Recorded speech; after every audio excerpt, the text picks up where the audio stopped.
Quan es pot dir que neix aquest barri? Bé, aquest barri té una llarga història. És un barri que, bueno, si diem com barri, podíem anar-nos al segle XVIII o XIX, però ja anteriorment el barri, més o menys, hi havia algun sector habitat, perquè ja en l'època dels romans es van començar a fer els camins com són el carrer, podem dir carrer Hospital, carrer Sant Pau, carrer Tallers, carrer Carme, això ja era de l'època dels romans. Després hem vist el barri, eren camps, horts, per exemple, aquí on estem ara, per això fins al segle XIX gairebé, final dels 18, això eren camps, vull dir que aquí on estem ara no hi havia ni cases ni res, ni camí, ni rambla, ni res, eren tot camps. Precisament a la zona que dona casa al carrer Hospital era un hort de l'Hospital del Santa Creu on pasturaven les cabres que donaven la llet als infants pobres que estaven hospedats en aquest hospital. Després, avançant amb el temps, el barri ja comença a desfer-se, sobretot parlaríem ja a l'època de les indianes, a través de començar a col·locar les fàbriques d'indianes aquí dintre del Raval, perquè hi havia espai, precisament perquè hi havia camps, es van començar a fer les primeres indianes pel carrer anomenat 30 Claus, que és l'art del teatre, i altres llocs del barri. Posteriorment va arribar la industrialització, o la revolució industrial, diguem-li com vulgueu, i van començar a construir-se les primeres fàbriques tèxtils a la zona del carrer on està l'hospital Sant Pau, el Sant Pau del Camp. També eren camps, allí es van fer les primeres fàbriques, el carrer Les Tàpies, d'aquella zona, es van començar a fer les fàbriques, després el carrer Sant Rafel, el carrer Riereta, Carretes, tota aquesta zona es van fer moltes fàbriques, i també pel carrer Tallers, un altre tipus també de fàbriques. Tot això va crear el barri, un barri industrial. A la continuació, ja en el barri van començar a construir cases fàbrica, a la qual els propietaris edificaven la fàbrica, la planta baixa, i en els pisos que normalment eren 3 o 4 vivien els obrers que treballaven a les mateixes fàbriques. Això és el que va fomentar ja el barri, com barri, no? Un barri proletari, un barri fabril. Això diríem és l'inici del barri del Raval, ja més homogeni. Va començar a construir d'una manera caòtica, diríem. Si veiem el barri, la part que està més transada a tiralínies, és la que va començar a fer a l'època del capità general Conde de l'Assalto, que és el carrer Nou de la Rambla, però hi ha alguns carrers transversals, que és aquella zona, el carrer Lancaster, Guàrdia, que estan molt... Però posteriorment la resta es va fer d'una manera molt caòtica, sempre al costat del que eren els camps, al costat on estan les fàbriques. Això seria, diríem, una miqueta la part industrial del barri. I sempre aquest barri, des de la industrialització ja i quan es van construir els primers edificis on hi havia els obrers, sempre ha estat un barri majoritàriament habitat per gent humil? Normalment sí, excepte, per exemple, en l'època diríem, el segle XVI-XVII, que gairebé estava el barri despoblat, només hi havia hortelans, alguns artesans, alguns nobles catalans, barcelonins, van instal·lar-se en palauets dintre del barri. Després anem a veure que també alguns altres burgesos es van construir els seus palaus al barri, com va ser el Güell, el Eusebi Güell, que es va construir el Gaudí i va fer el seu palau al carrer Nou de la Rambla. A la Rambla es va construir la Virreina, també una altra persona que havia estat el virrei del Perú. Vull dir que han hagut diversos personatges que també en un moment determinat van viure al barri, però això no és la norma general del barri. Normalment el barri va estar habitat sempre per gent humil, treballadora, i gent de pas, també molta gent que arribava, era com una manera el primer lloc on anaven a viure, gent que venia de fora, i el primer nucli on venien a viure era precisament en el barri, rellogats o en pisos de lloguer. I d'on ve el nom de barri xino? El barri xino, el nom de barri xino ve dels anys 20, el 25-26, el va inventar diversos periodistes que escrivien a una revista que es deia L'Escàndalo. Un d'ells era Francisco Madrid, que n'hi ha diversos, però Francisco Madrid és un dels que va inventar el nom de barri xino, perquè considerava que era molt similar als barris xino de San Francisco o de Nova York, pels lletreros que hi havia, pels tants lletreros lluminosos, perquè hi havia molts cabarets, hi havia molts bars, moltes sales de teatres, tot això, tot aquest ambient va fer que el barri semblés el barri xino de San Francisco o de Nova York, i li va donar aquest aspecte. Un d'ells, personalment, va ser Francisco Madrid per dir un, hi havia altra gent que també va reivindicar aquest nom. També ha estat un barri molt vinculat a la història del moviment obrer i de l'anarquisme, precisament per això, no? Perquè ha estat habitat per obrers, per gent humil. Podries parlar-nos, per exemple, dels ateneus, sindicats, conflictes, atemptats que durant la primera meitat del segle XX han presenciat els carrers i racons a l'entorn d'aquest espai on som ara, que és el de la Illa Robador? Bé, no solament al segle XX, sinó al segle XIX ja va ser el barri un nucli important de l'organització del moviment obrer. Precisament aquí va néixer el moviment obrer català i podríem dir fins i tot espanyol, perquè la majoria d'iniciatives obreres, associatives, van néixer en aquest barri. Per exemple, hi ha les tres classes de vapor, el sindicat de les tres classes de vapor, que tenia la seva seu a la Cera, o la Primera Internacional, per anar més no tan lluny, la Primera Internacional va néixer o es va fundar al carrer Montserrat, al antic teatre Cir barcelonès, desaparegut, no? Ja fa molts anys. I precisament aquí es van fundar aquestes entitats. Durant tant el segle XIX com el segle XX, el barri va ser un dels llocs principals de les societats obreres, dels ateneus, per exemple, la Societat Solidaritat Obrera, com a organització, tenia la seva seu al carrer Mendizábal, que es va fundar l'any 7, després va haver el diari. Per exemple, aquí davant mateix, on està ara, veiem l'illa del Robador, hi havia un edifici que estava a la seu de Tierra i Libertad, on vivia Tomàs Herreros, que Tomàs Herreros va ser un dels fundadors, un home important de la CNT i també de la FAI, i tenia aquí la seva casa i en aquest mateix sector estava la seu de Tierra i Libertad. També el diari La Batalla tenia la seva seu al número 27. O sigui que dintre d'aquest mateix roc que estem ja hem trobat diversos locals socials, no?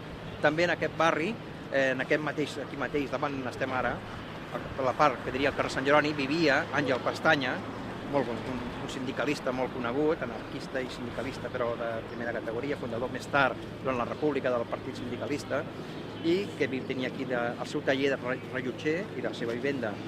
També va viure i va néixer Felip Cortiella, que és un poeta i dramaturg català llibertari, que va fundar el Grup Savenir i que va tenir un gran pes al primer del segle, traduint Ibsen al català i, a més, propagant el teatre d'avantguarda, en aquest sentit, llibertari, però també europeu, no? Presentant Mirbeau, Ibsen i altres autors, i de pròpia obra. També aquí davant, aquí mateix on estem ara, aquella cantonada, al carrer Sant Rafael Cadena, el 10 de març de 1923, a la tarda, van ser assassinats pels pistolers del Sindicat Lliure, a sou de la patronal, Salvador Seguí, el noi del Sucre, i Francesc Comas Perones. Això encara hi ha una placa que ho recorda. Van ser dos morts molt sentides, sobretot Salvador Seguí, perquè era un sindicalista, un dels més grans sindicalistes que ha donat aquest país, un home d'una gran categoria, tant en la pluma, en la seva oratòria, i que va ser un dels principals líders de la vaga de la canadenca de 1919. Un home que va tenir un gran pes específic dintre de la Confederació Nacional del Treball. I aquí precisament el van matar a la tarda del 10 de març de 1923.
Són moltes coses les que et lliguen a aquest barri, oi, Ferran? Doncs sí, en aquest mateix lloc on estem, hi ha un edifici, en el quart segona, vaig néixer, que era el carrer La Cadena abans, ara desaparegut. Era una casa que feia xamflar amb el carrer Dora i que va ser enderrocada l'any 1999 per construir tota aquesta rambla en la que estem, la rambla del Raval.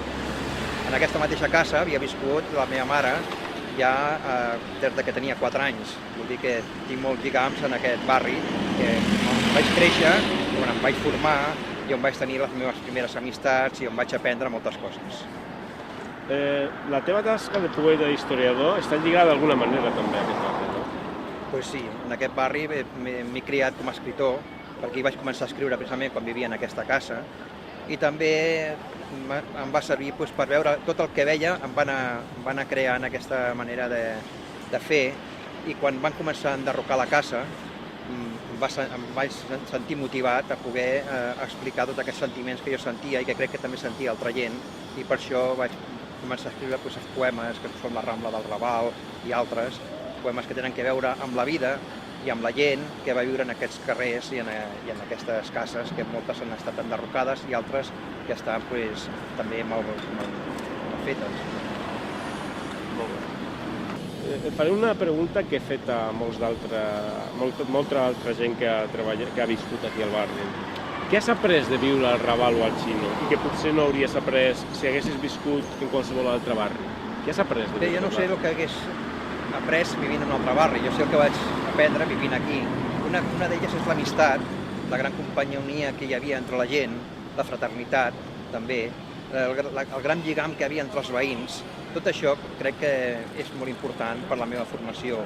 També el respecte d'uns als altres en tothom, no? Vull dir que això és uns valors que es van aprendre en aquella època, en aquest barri, en aquests llocs on els nanos sortíem a jugar als carrers o pujàvem als terrats i convivíem uns amb els altres. Vull dir que això ho anem a aprendre en aquests barris que a vegades han estat molt degradats, on ha hagut una propaganda contrària a la vida del barri, però que en realitat no és així. Jo crec que la gent que va viscut aquí es va formar molt bé, i aquesta manera de viure és important perquè ens ha format, ens ha ajudat a viure i a respectar els altres i a anar per la vida d'aquesta manera. Precisament, una veïna del carrer Robador, que ha viscut tota la vida al carrer Robador, el que m'ha dit, ja una mica gran, m'ha dit que el que ha après aquest barri és una cosa que tu has esmentat, que és el respecte cap a totes les persones, cap a totes les formes de viure, no?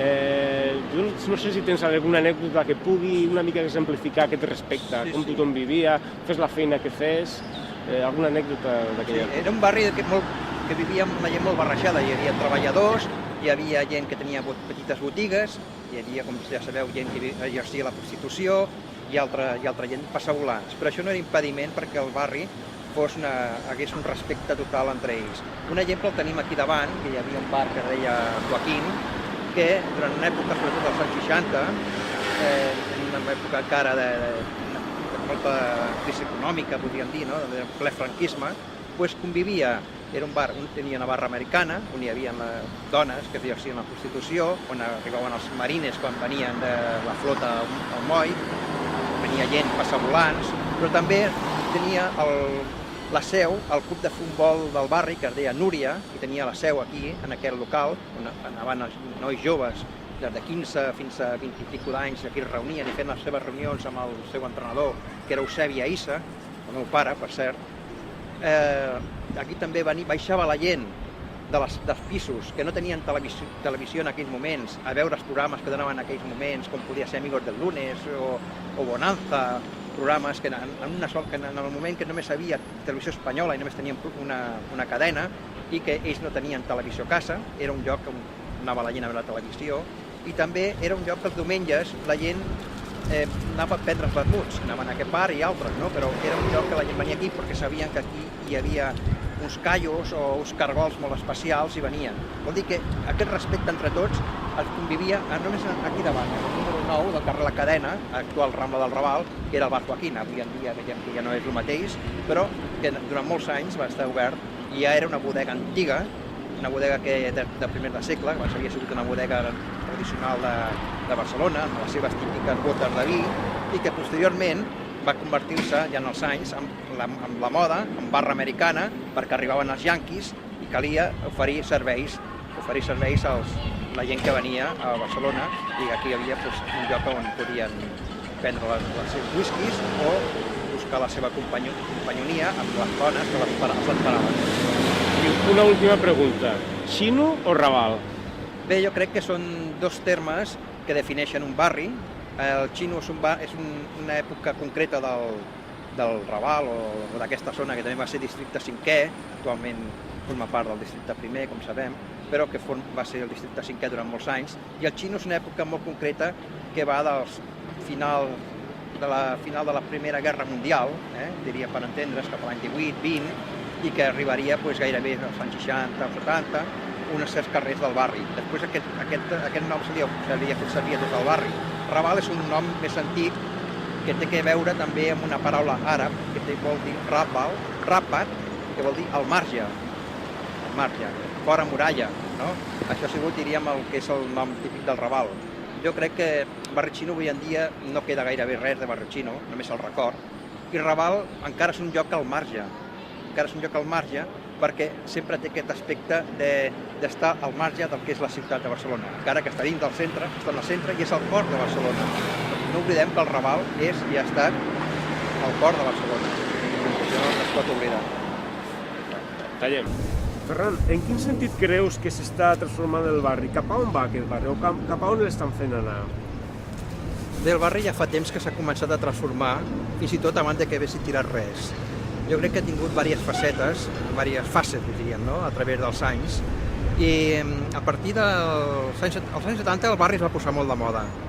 L'època de la transició, l'època del retorn del moviment llibertari, per exemple, o dels moviments socials, una altra vegada, en la que anem a veure que el barri es posava de moda en aquest mateix sector de barri. Teníem llocs com la pizzeria La Rivolta, el restaurant La Fragua, que estava aquí davant, la Filmoteca, llibreries importants com Cosa Nostra, Llibreria El Negre, moltes llibreries, la Guys & Company, que van ser els primers que van portar el Rolling Stones a Barcelona. Tot això es va posar el barri de moda. Però de cop i volta, amb la caiguda, la transició va anar portant cap al de Sant Cis, diríem, no? I això també va anar tocant el barri. I ens anem a trobar als anys 80 amb un barri molt desfet, un barri en el que les cases, els amos, la gent vivia gairebé tothom de lloguer en aquella època, i les cases, els amos de les cases, els propietaris, no es cuidaven d'elles, i les cases anaven deteriorant, ningú feia res per elles. Després va haver el problema de la droga, molt fort, el problema de la droga dels anys 80, va impactar també l'època del SIDA, tot això va impactar molt al barri. Va impactar en aquesta època de la droga una delinqüència molt dura també en aquell moment, sobretot centrada en la droga.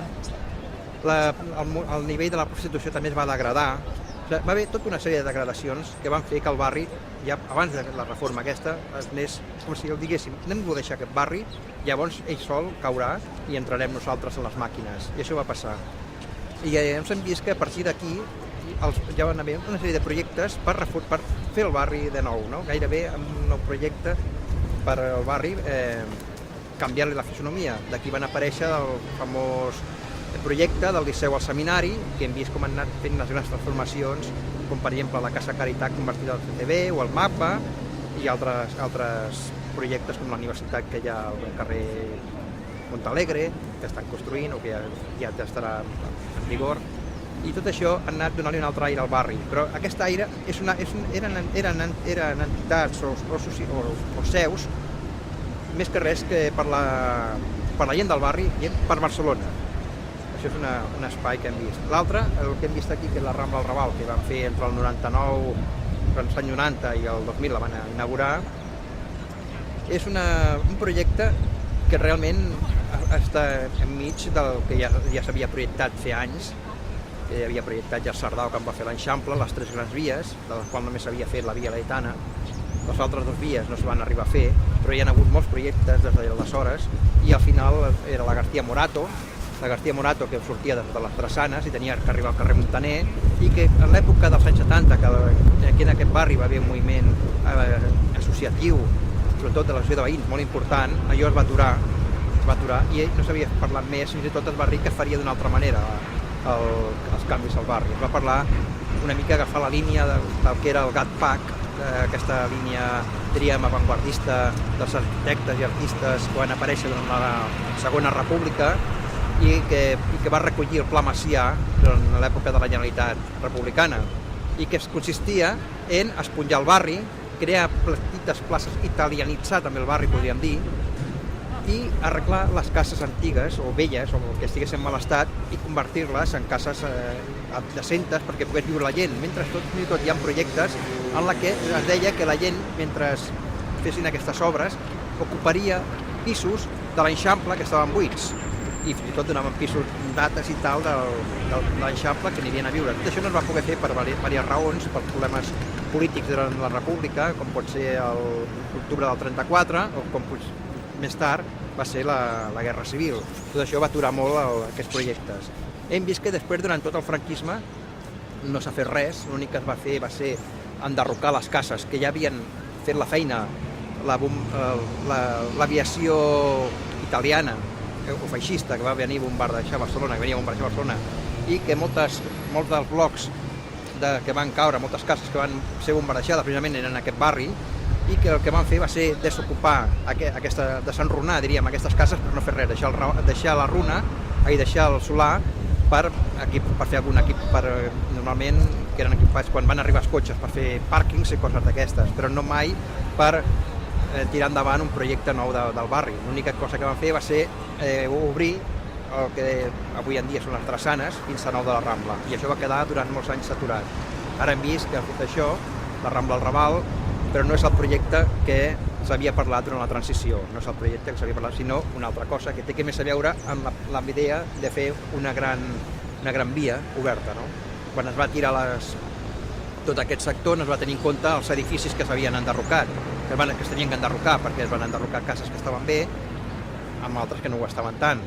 Però dins del barri van quedar cases que estan molt malmeses, i això no hi ha ni diners ni s'ha arribat a solucionar-ho.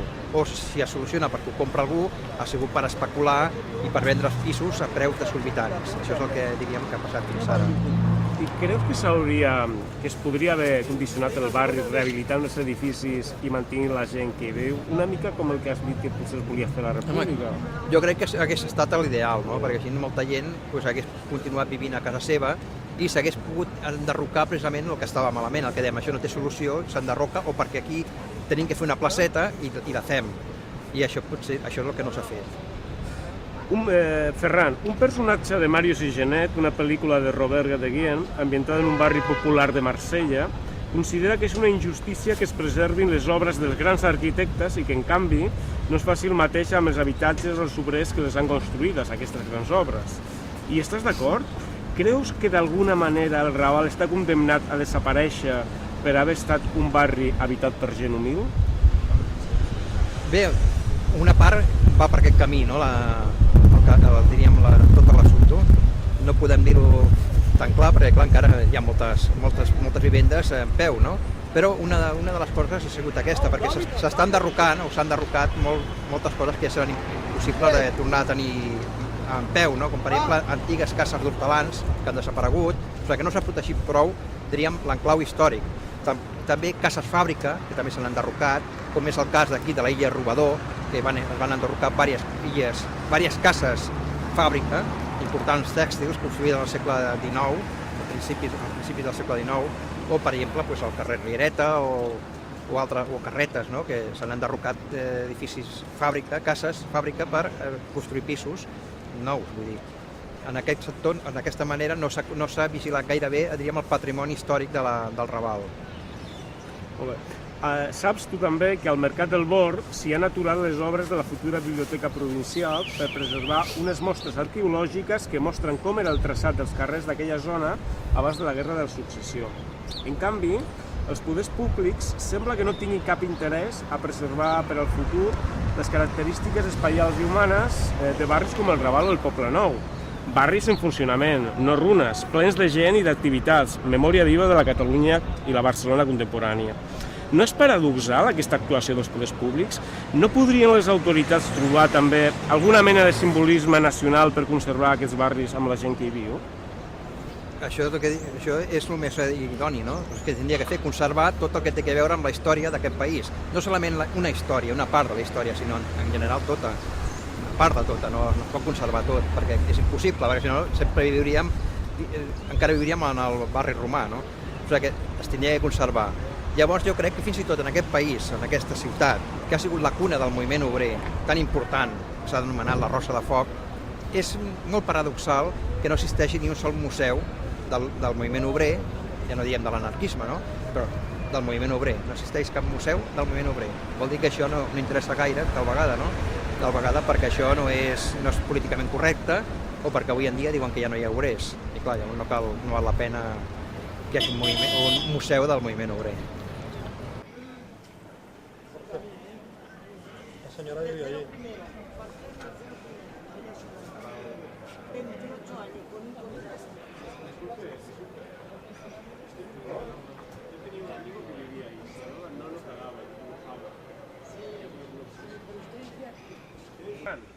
La idea d'enderrocar l'espai ocupat per l'anomenada Illa Robador i de tornar-lo a urbanitzar, saps com o per què neix?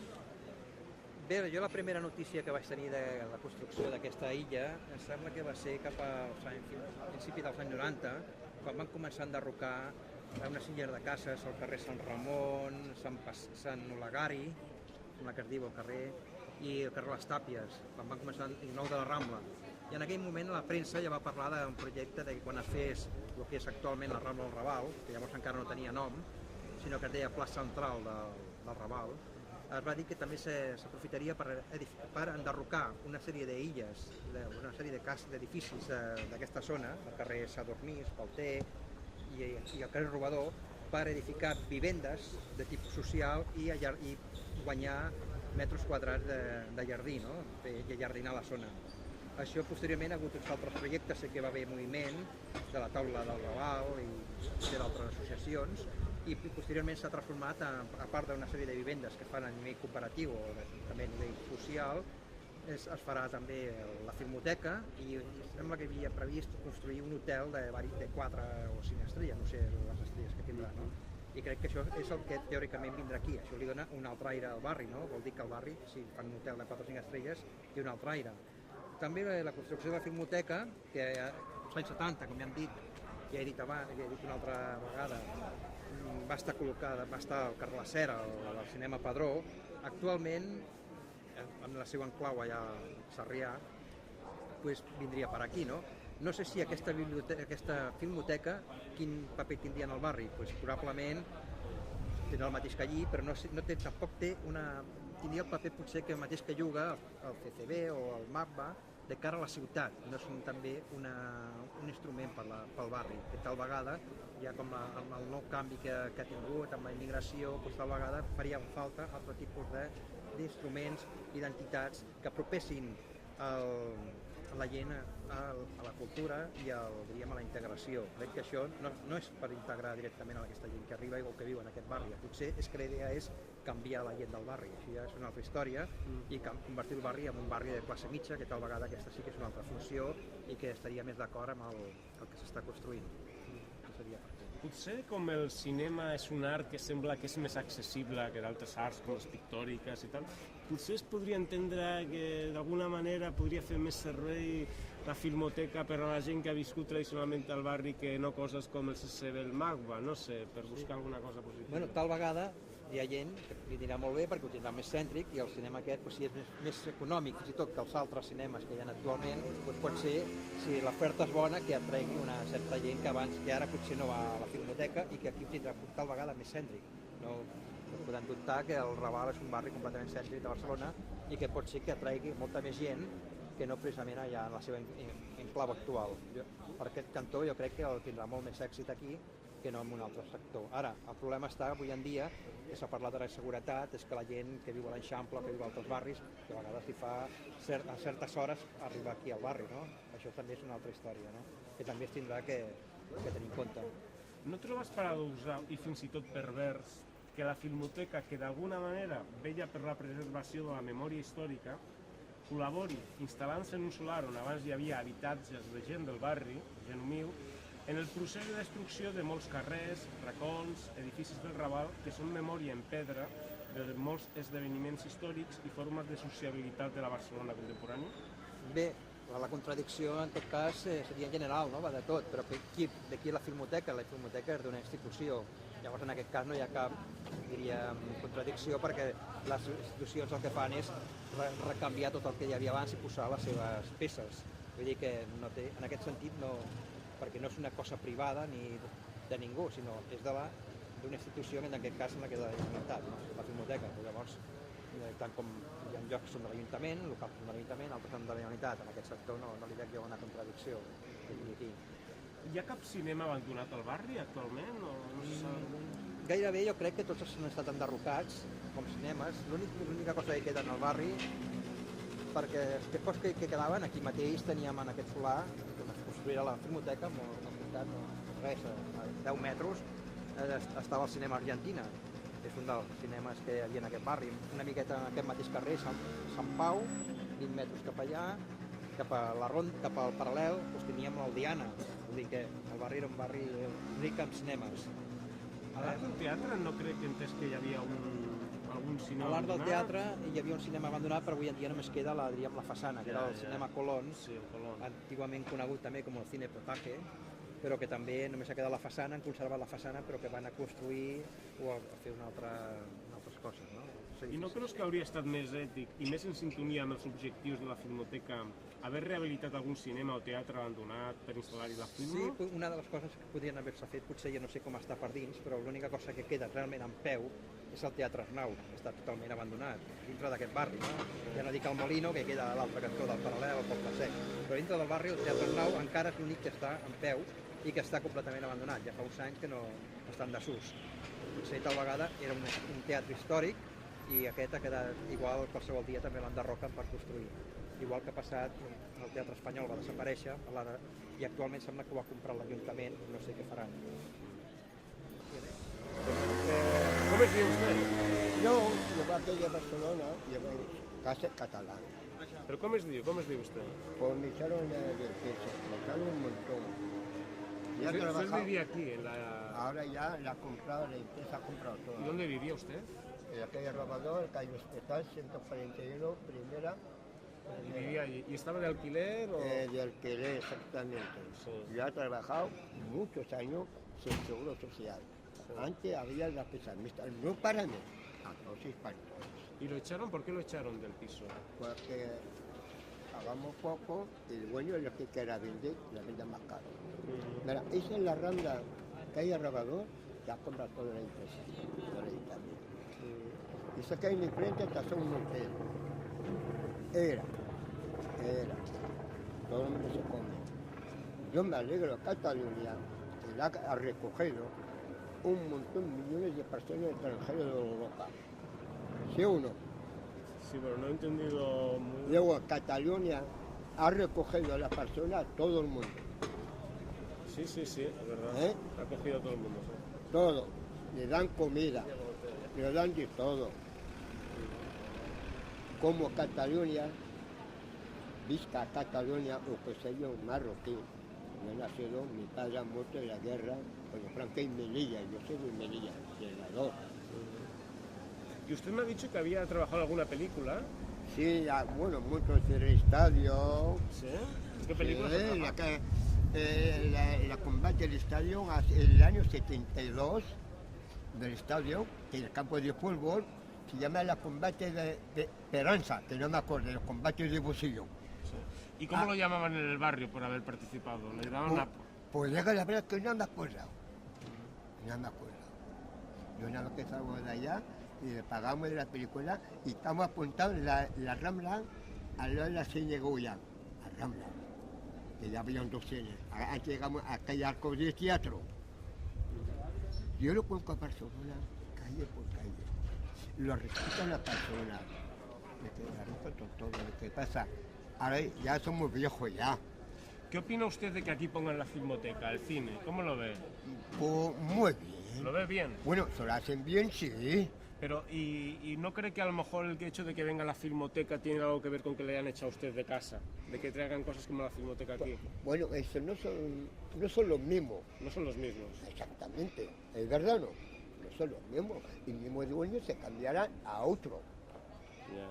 Si fuera el mismo dueño, tengo la razón. Si pueda explicar todo. Ahora nosotros, y tú mismo en tu casa, ¿quién manda en tu casa? La mujer. Bueno, pues nada. Muchas gracias, ¿eh?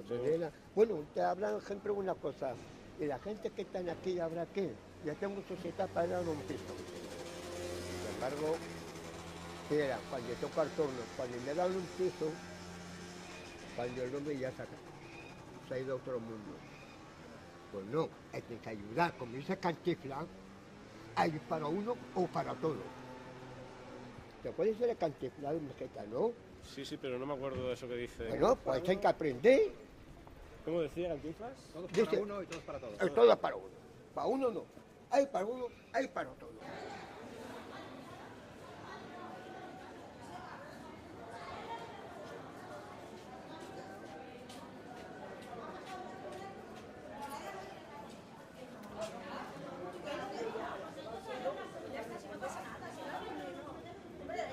Ara mateix, quants cinemes en funcionament hi ha al barri?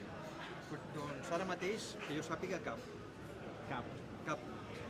I temps enrere, hi havia cinemes i la gent hi acudia amb assiduïtat als cinemes del barri o marxava fora? Bé, en l'època durada del cinema, pues, sí, cinemes n'hi havia molts i a més la gent acudia amb freqüència i molt als cinemes. Tant els dies entre setmana, sobretot els vespres, anaven fins i tot amb la Carmanyola i allí o l'entrepà i podíem veure 2 pel·lícules, el nord o el que feia falta, no? I posteriorment, els dissabtes i diumenges, els cinemes estaven plens de gent. La gent vivia molt al cinema, a l'època durada del cinema de Hollywood o del cinema espanyol o del cinema europeu, no? Però en aquesta època molt el cinema americà.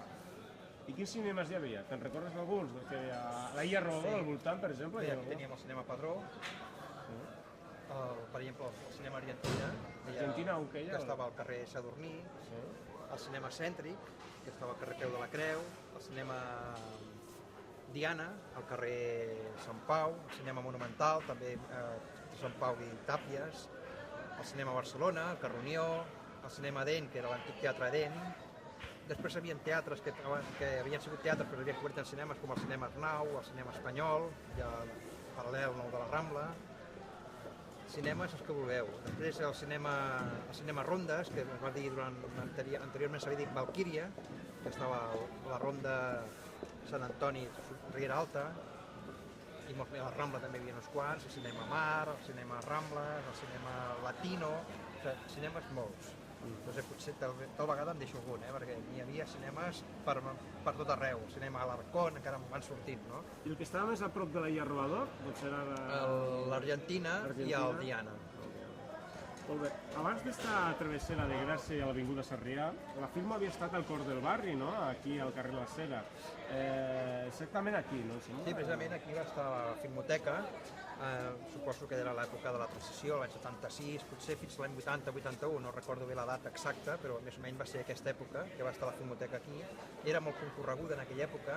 Recordo, que ja he vist diverses vegades, que moltes pel·lícules es feien cicles de pel·lícula amb debats posteriors. Me'n recordo una precisament l'any 80 sobre Jean-Paul Sartre, que acabava de morir, i ja van fer una sèrie de debats sobre l'escriptor i el pensador francès, no? Jean-Paul Sartre. També es va presentar aquí amb el seu director, Jaime Camino, la pel·lícula La vieja memoria, amb la presència de l'autor, i me'n recordo que estava tot el vestíbul ple de les banderes del Front Popular, la republicana, l'anarquista, la comunista, la del PUM i la de la CNT, o sigui, totes les banderes, la catalana també, estaven lligades aquí amb que era diríem, el cartell de la pel·lícula. Volia dir això, no? Volia dir una pel·lícula sobre tots els militants que havien o dirigents dels moviments polítics durant la Guerra Civil. I es va tornar precisament en aquest cinema, es va presentar amb un debat amb el Jaime Camino, i així altres vegades. I què se n'ha fet de l'edifici que allotjava? Pues ja veieu que s'ha fet un edifici de pisos.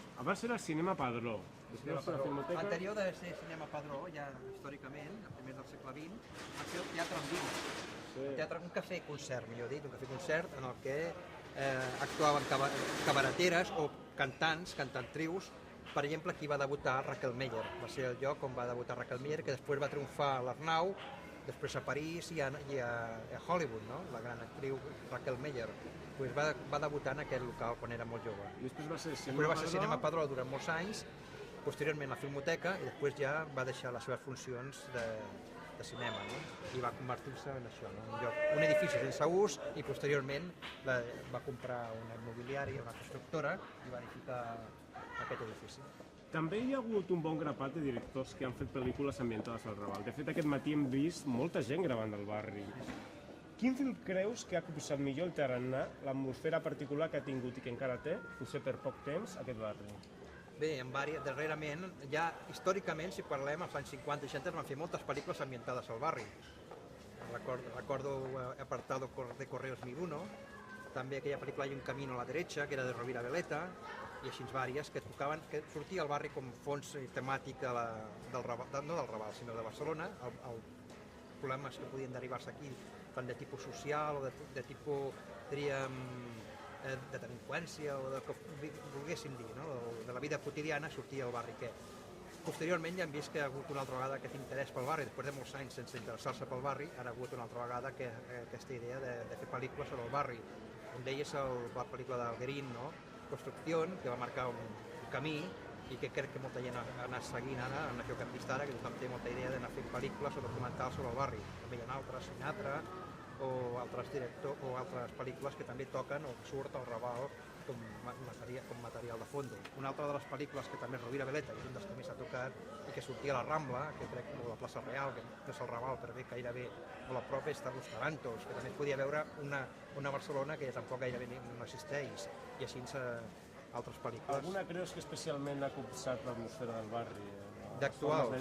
De les que vulguis, no cal que siguin més. Les anteriors el que té de bo és que marca una Barcelona o un Raval o un barri xino o un districte cinquè que ja no existeix.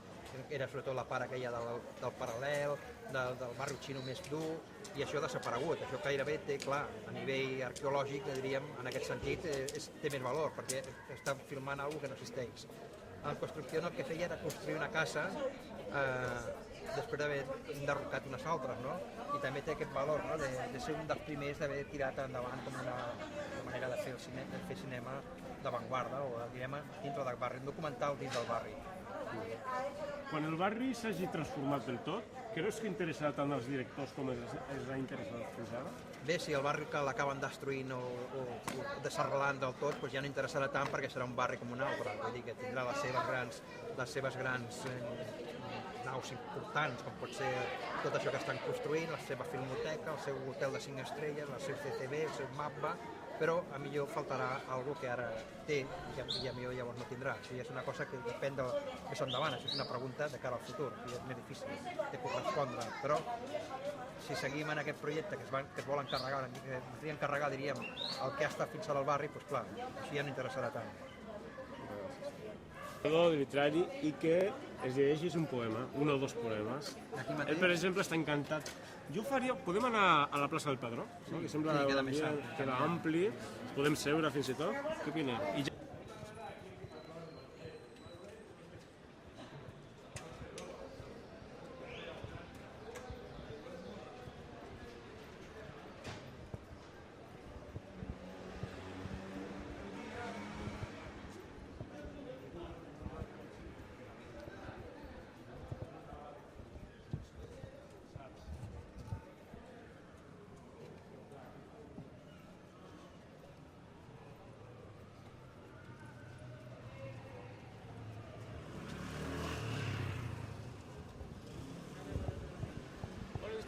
Ferran, tu sembla que compagines força bé la teva tasca d'historiador i la teva tasca de poeta. Tens alguna estimació especial per alguna d'aquestes dues tasques? Són potser complementàries?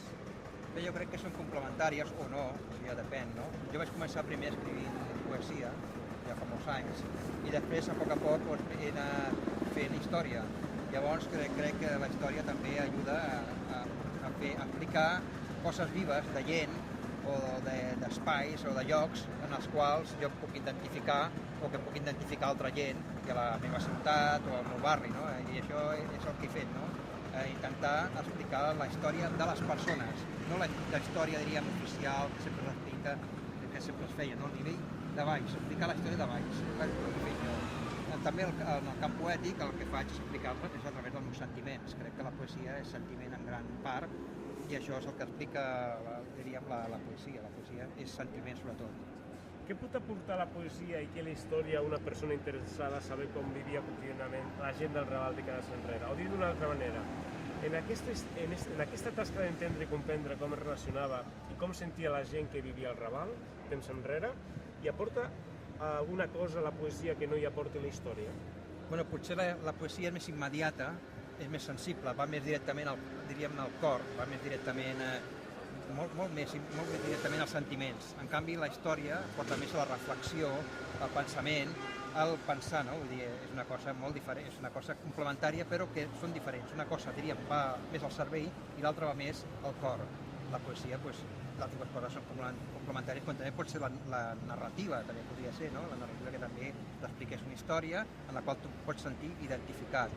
En aquest sentit, els meus poemes tenen aquesta idea, no? D'apropar els sentiments a les persones i fer-los vibrar a través d'aquest pensament. Creus que, no sé si ho penses, que una imatge poètica pot ser més reveladora que una entenemitada anàlisi històrica? Sí, perquè tal vegada hi ha la síntesi molt més clara. La poesia, en tot cas, és una síntesi d'una reflexió, d'un pensament i d'un sentiment. En canvi, la història necessita d'acumular dades i que estiguin realment verificades. I això porta un altre camí que la poesia, que és molt més directa d'un mateix. I va directament a la gent, al cor de la gent. La filosofia del barri és un poema que vaig escriure l'any 98 o 99 i que recull una miqueta l'esperit del Raval, barri xino, districte 5è, diguem-li com vulgueu, sobretot als anys 60, més que res aquest any, no? L'època que jo era adolescent, jove, en aquella època, no? I que una vegada vaig veure que tiraven la casa on havia nascut i on havia viscut durant molts anys, tant jo com els meus pares i el meu germà, vaig sentir una gran força interior que em va fer escriure alguns poemes sobre el Raval. Un d'ells és aquest, La filosofia del barri, que està encapçalat amb una frase d'una novel·la de Joan Marcé, que es diu El embrujo de Xangai, i que diu: el viejo Nantucket navega rumbo a Xangai. I el poema comença així. Vaig néixer en un pis del carrer de la Cadena, en el mateix cor del Raval. Abans li deien el Xino, Distrito Quinto, a prop del port, barri baix, classe baixa. Però per mi era tot el meu món. Era el darrer pis sense ascensor, 89 esglaons, d'una casa de 1879. 7 habitacions, cuina, bany i menjador. 2 balcons per cadena, 6 per aurora. Per allà sortia el sol. I baixàvem al carrer. En aquells anys, l'estiu es convidava a prendre la fresca. La gent al llindar del portal feia petar la xerrada. I era gent catalana, de l'Aragó i del sud. Gent d'arreu, diu Mohamed, fill de l'Arache, i quan els moros eren la guàrdia de Franco. I així, entre tots, nos sorgia una certa filosofia popular. Que si patatim, que si patatam, la filosofia del barri. Manolete, si no sabes torear, pa què te metes? I arribava el que faltava pel duro, l'Arturo cap de suro, i li dèiem adeu a l'Andreu, i al del bigoti que voti, i al de la gorra que comenci a córrer. I Santa Rita Rita, i el que se'n va a Sevilla, i el que se'n va a Granada, i Erdenada. I marcialment, amb la camisa blava i la boina vermella, venia l'Agapito, el que toca el pito con los flechas del distrito. Alguns parlava d'amagatotis, de les gestes revolucionàries del 36, de Durruti, de Quico Sabater i del noi del sucre, que un capvespre de març els pistolers de la patronal van matar la corilla Sant Rafael Cadena. En aquella fosca nit teníem la por a la gola. El llop aguaitava la nostra vida, ens posava per anys, i de tant en tant sentíem. Ahir els socials han detingut en Quim, que estava posat en política, o aquell altre obrer que era de la CNT, en alguna d'aquelles vagues antifranquistes. Entre bars i baralles, putes, pancaires, borratxos, xorissos i macarres, jugàvem els nanos del Raval, a inventar-nos jocs i a refer els somnis trencats, dels nostres pares apedaçats per la postguerra.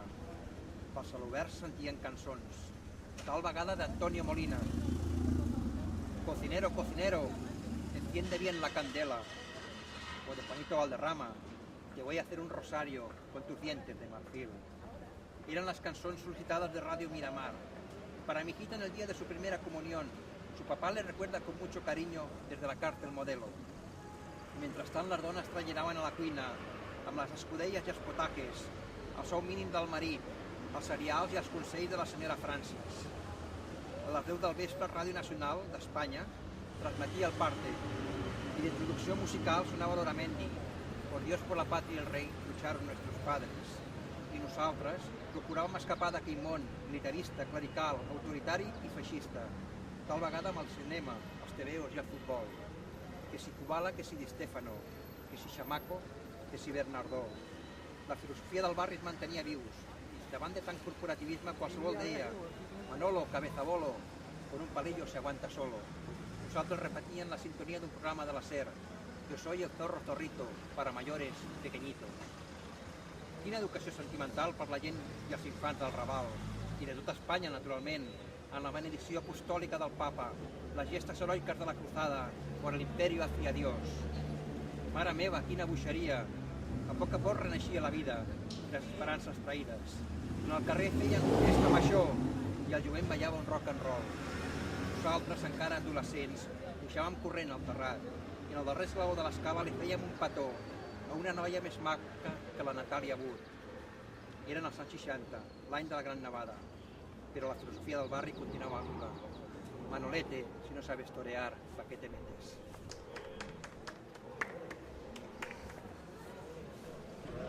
¿Le vas a mirar a él o cuando recites o a quién vas a mirar? ¿A quién miro? A ver, Bueno, mira a mí. yo voy leyendo el libro y voy mirando. Tú vas mirando por si...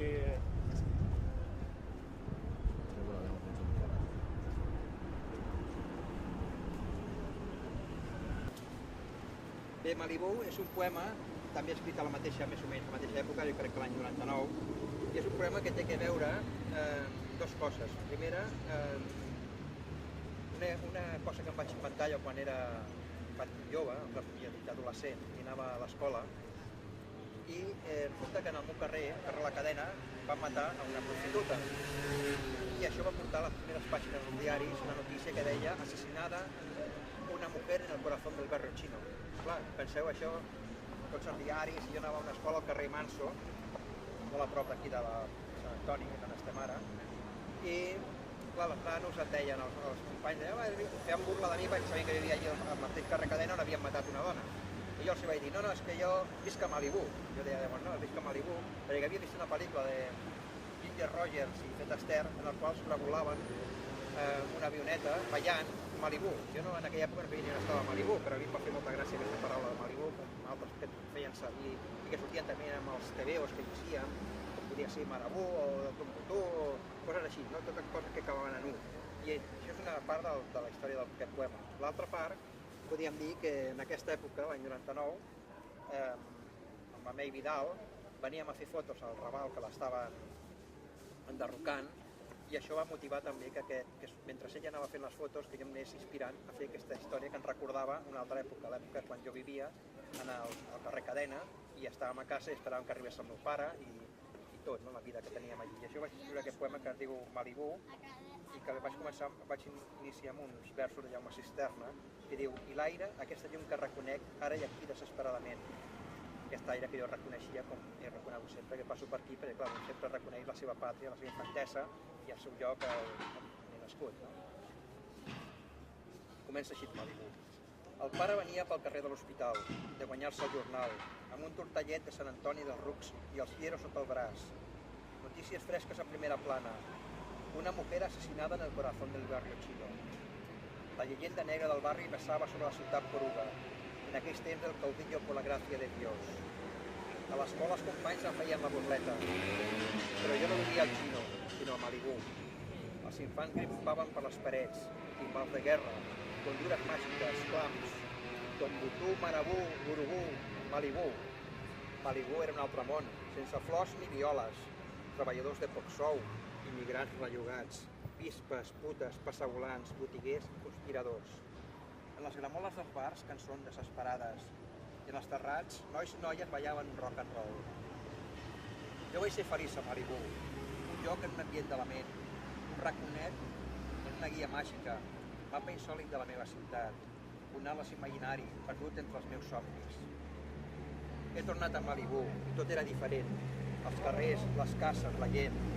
S'ha desfet la màgia. El temps s'ha empassat l'encís. El meu terrat, el colomar de l'amor, l'illa del tresor, el savi que n'era estels, la bruixa trenc de nit, l'infant del patinet, la nena de les trenes daurades, la senyora que regava els geranis, el gos adormit, la gateta maula, la rateta que no escombrava l'escaleta, els coloms missatgers i els farciors de la primavera. Llençols estesos al sol com banderes d'un país inexistent. Oh, Malibú, sé que no et tornaré a veure mai com eres, però m'omple la vida al teu record.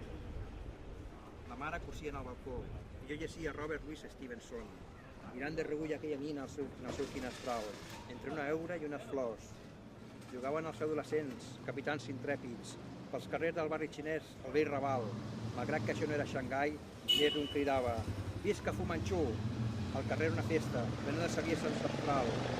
Malibú t'ensenyava secrets, de vegades mals pensaments, ombres i petjades d'un temps, amb l'ànima corcada i habitada per una fura, que sense pietat es menjava la vida i els sentiments. En els terrats s'enlairaven els estels, a cercar papallones al vent. A la nit, els estels i els públics passaven puntualment, davant la mirada tafanera de tots els somiatruites de Malibú. L'astrònom ens parlava de les constel·lacions de l'univers i algú d'una ràdio galena sintonitzava la Pirenaica. Te prohíben por darle de comer. ¿Quién prohíbe a que las envenenen? Lástima que no tenga un puñado de trigo, ustedes podrían analizarlo. O sea, dice que, El trigo, que ese cree que trigo. están envenenando las No, palomas. cree, no, es que lo sabemos. ¿Y Es quién que lo todo sabe? el barrio, todo el vecino. ¿Pero quién está envenenando las palomas? No sabemos, hombre, por favor, si lo supiéramos. Ya, Yo tengo muchos sospechosos, pero ahora no voy a decirlo. Si es necesario, lo diría. Ya. Pero lo que pasa es que es un trigo que está envenenado con cierto veneno, matará todo lo que sea. Y casualmente, lástima que hoy a veces aquí hay hasta 20 kilos echados. Están echados así, estratégicamente, y parece ser, no sé cómo lo echan, si es con un capazo.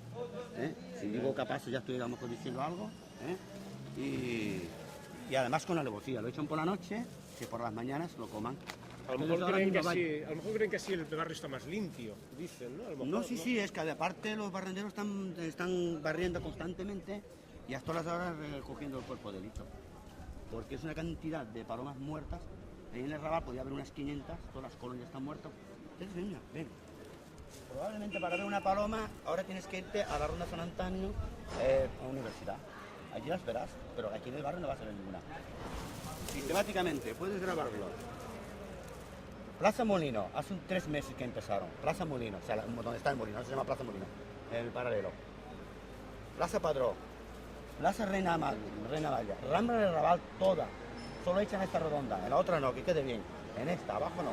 ¿Y han ido a algún organismo del ayuntamiento a decir que Sí, qué hemos pasa? hecho denuncias, somos de escuadra, a mí me han tomado nota, me han tomado un número, le han hecho un cuadrante, de usted dónde vive, o sea, todo, su nombre, todo, como siempre, el denunciante te piden todo. Luego hemos ido otras personas a la calle Nueva, aquí del barrio, a los mozos de escuadra. Y a los mozos de escuadra, estoy indignado, de verdad, estoy indignado, muy nervioso. Los mozos de escuadra me han dicho que allí no consta ninguna denuncia. Quiere decir, ¿qué pasa? Que cuando hago la denuncia la rompen. ¿Por qué? ¿Es sospechoso todo esto no? Después le pregunto a los barrenderos, sí, he recogido. El otro día,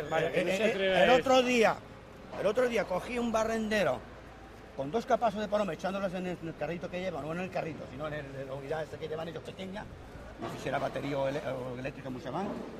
Y bueno, no quise enfadarme ya nada porque yo me conozco y bueno, no puede pasar. Pero sí, ya llamé mentiroso. Y sí, hemos cogido algunas, con algún picotazo, alguna gaviota, que por cierto mata gaviotas y todo, no hay pájaros ya, Luego puedo enseñarte, si queréis ir a grabar, por lástima que podéis ir por la noche, sea una colonia de pajaritos que vean los árboles ahí del parque de San Pere de Camp, que es ahí donde está la iglesia, que hemos por la Guardia Civil, y resulta que ahí ni los pájaros ya duermen en los árboles. Los miramos, que hay unas bombillas y tal. ¿Sabes? Ayer mirado y los conté, cuando no se podían contar, como una docena por ahí. Lo único que el veneno ese no mata es a los pájaros estos verdes, a las cotorras. Porque ahora a las cotorras no he visto ninguna muerta. Aprovechando que estamos aquí, nosotros estamos haciendo un documental sobre todo, aunque esto puede salir. Hombre, esto me gustaría que saliera ahí. ¿Sabes que van a trasladar la filmoteca aquí? Al Raval. ¿Sabes lo que es la filmoteca? Sí, claro, sí. ¿Qué opinas del traslado de la filmoteca? Pues no sé. ¿Te interesa? ¿No te interesa? Puede interesar, sí, puede interesar. Aquí tenemos el MACPA y tenemos más cosas. No tenemos palomas, que es a lo que luego voy al tema, porque ese tema para mí es no es puntual, es mundial, porque esto había que denunciarlo a donde haga falta. Yo creo, ¿por qué en el barrio solo? ¿Por qué en el barrio? ¿Por qué no son puñaditos, en una bolsa? Además he ido, pues mira, ahora mismo voy a comprar ahí, y además estoy haciendo una pequeña investigación por mi cuenta que no va a servir para nada, pero por lo menos a ver si me desahogo, porque tengo derecho a pataleo, lo único que tengo derecho. Y preguntando por varios puntos, que me gusta mucho, varios puntos de donde venden trigo y todo esto, y me han dicho, no, que vienen por 1 kilo, como este señor aquí que vengo en un almacén, que tengo de comprar pues, cosas para mí, aperitivos, no aquí nada, he preguntado en la muralla, varios, y no aquí. ¿Por qué? Yo he recogido trigo, a mí no me importa decirlo en la cámara, yo lo he recogido porque no quería que la mataran. Y he recogido, en Peracán se recogió 3 cubos, a las 11:30 de la mañana sacando. Pues las salvé aquel día, pero no las pude salvar el otro día. Y estoy para ir con la cámara, yo tengo mi cámara y yo estoy haciendo mis reportajes también, particularmente, a ver si algún día llego a algo. A mí me gustaría que esto saliera, a ver, que paren este genocidio. Porque me parece que es, no sé qué es, vamos, no puede ser que envenene, aparte el peligro que hay para los niños. El peligro que tienes un animalito, aunque sea trigo, no es del pan, que sea trigo. Donde quieras que veas el trigo, vosotros que andáis por ahí, por favor, cuando veáis trigo, acordaros, hombre, ahora casualmente está todo barrido.